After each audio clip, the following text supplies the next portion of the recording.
One of the problems with the Elizabethan era was that it was so settled that people didn't feel the need to understand their constitution because it just was so unthreatened when Queen Elizabeth was on the throne. And it was because we trusted her. We trusted the Queen not to allow her government to make any laws that we would find immoral. Okay, so she's the moral centre. And now she's gone. And a new monarch has been placed on the throne. And literally, my friends, history is being written as you speak. And you can choose to join this history, or you can choose to continue treading the path that was trod under Queen Elizabeth. With that check and balance there, now gone, you've now got another person on the throne. And you need to look at his morality and make sure that if he was approached by the government to pass a law, he would say, that's immoral, and that he is the only person in the kingdom who has the moral strength and the power to do so. That's his constitutional role. And the House of Lords and the House of Lords is supposed to represent the morality of the personhood of the royal family, the royal member, the king, the royal member. So that's your constitutional rights now. And it's really, really important, especially you young people, that you understand your rights, okay, under a monarchy, under a historical monarchy, is what you're living under. Now, you have rights as a subject. One of those rights is that if you find the king to be unjust and immoral and does not align with your own sense of morality, of Britishness, of fairness, and of how you want to be treated and how you treat others, then you must reject the king. It is your rights to raise another. A prince may rise from the ranks of the peasantry who is righteous and just and whose cause is centered on world peace and prosperity and love and happiness and morality and smiling and fun. And that includes the meaning of life. It's a trump card that I shall be playing, and you can just trust me or not. Now, I am playing this game for real. I challenge you, William, in a spirit of kinship, friendship, and fun. But in all the deadliest of earnest, you cannot hold the throne of the Prince of Wales, William. Let me challenge you for it. Pillow fight.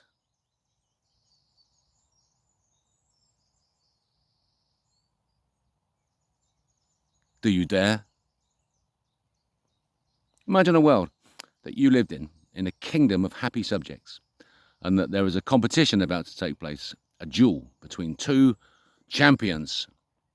The son of Glyndŵr, Heisenberg's Bane, in the yellow corner with the red cushion. In the blue corner with the white cushion, you find Prince William, the current entitled holder. And I challenge him.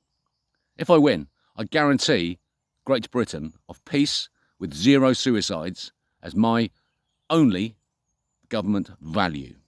The value of my government will be make sure that no people in my kingdom ever commit suicide. The check and balance on that is that if anyone in the kingdom at the moment feels like killing themselves and is thinking about committing suicide, it is illegal until you have the express permission of the Prince of Wales. As leader of the Free State of Fun and Tough, I'm adopting that position as de facto leader of Great Britain. If you come and check with me and I say it's okay that you can kill yourself, then you can go ahead and kill yourself. If I say it is not okay to go ahead and kill yourself, then you may not kill yourself. You may not. But that I will understand the reasons why you want to kill yourself, and I will do my everything. I will lay my life on the line until I have set up a world in which you no longer wish to commit suicide. When the rest of the world looks at the new happy kingdom that I have constructed here in Wales as the Prince of Wales, and that the subjects are the happiest people on the planet, they'll finally realise that democracy died the day they shoved Charles onto the throne. And thank goodness, it's run its course, people. It doesn't work. It's too corruptible and too untrustworthy. And that if you're going to have elections or coronations and half the country go around going, no, not my king, not my president, not my prime minister, it's a waste of fucking time. Unity is what's required. Only a king can wield the power that can create unity. If a king wields the power with love, morality, and justice, and the happiness of his people as the benchmark of his every action, the kingdom becomes a happy place. The children can play. And my target is a 15-hour working week. That's where we're going towards. Peace, prosperity, and a chance of a 15-hour working week. My first proclamation is about education.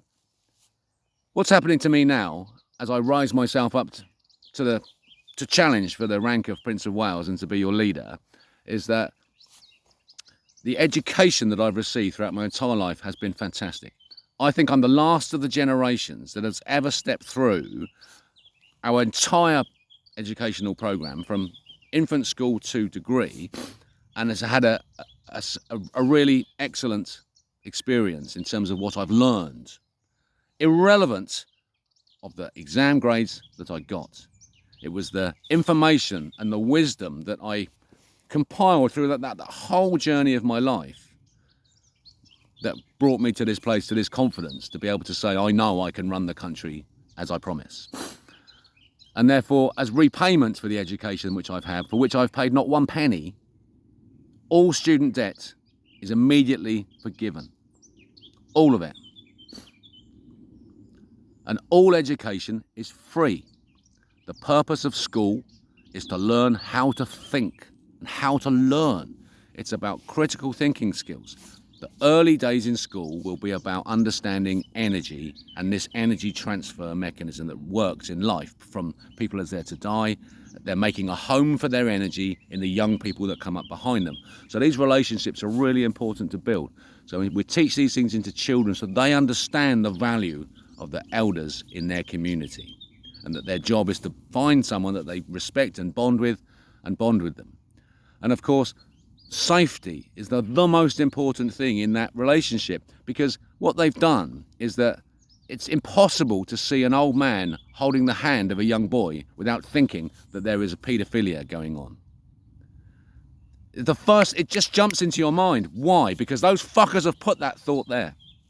Werner Heisenberg is trying to normalise paedophilia through the experimenting on our children with the trans, through showing that it doesn't matter what you do with a child's body. It means that he is giving himself and all other paedophiles permission to tinker with children's bodies. And I say no. No. I want to live in a country where when I see an old man holding the hand of a young boy, I say, what a beautiful thing. They're building that relationship. The energy is being readied to move from the older man to the younger child. And that's what I see. And the thought that there will be any abuse going on never enters my mind. Because in Great Britain, we have a motto, and it is be excellent to each other. But we actually understand what excellence means. So that's my country. Yeah? And you can join it. Because look at your history. People feel that the UK is weak because we have an unwritten constitution. But in fact, we do have a written constitution. It is called the English language. And it is the way that we assemble the English language is the way that we assemble our morality. And that we're going to adjust the English language to make sure that we know what we're saying to each other. And that I particularly for women, I want you to think about how you want men to behave. What etiquette do you want? And the example that I gave in one of my other videos, and I'm going to use a word that's no longer a swear word, because the word quenter is an old English word for a cunt. And so if we can make consent really clear now so that for future court cases, we can ask this question and everyone will know the answer. If a woman uses the word quenter to describe her sex, then she means you have to ask permission before you can enter. It's not an invitation to think about sex. It's an invitation to think about what the intelligent woman is saying to you. If she uses the word cunt, it means she's pronouncing the word quenter as is acceptable in Old English in a different format. And that indicates that she is wanting sexual activity and enjoying it. If during sexual activity either partner uses the word cuenta, it means that the other person must stop and settle and just sit back and talk. It doesn't mean go away. It just means, can we pause for a moment? And that's a clear instruction. So that in future court cases, if in rape cases in the future, if this process has been followed, the conviction will be certain. If the code is not followed, then the rapist will walk free. And so it's a way of making sure, women, that you feel safe. And gentlemen, too, you have got the confidence now to drive on into your life, and that you can really enjoy the sexual activity that you're having, because there's never a doubt in your mind that what's happening is consensual, because your partner is not using the word cuenta. And I would apply that to both same-sex female and male relationships, that you can take that word and use it for your own body and the way that you enjoy your body and other people's body. And you can use a language like that. You can make your own word up if you want to. None of this is set in stone.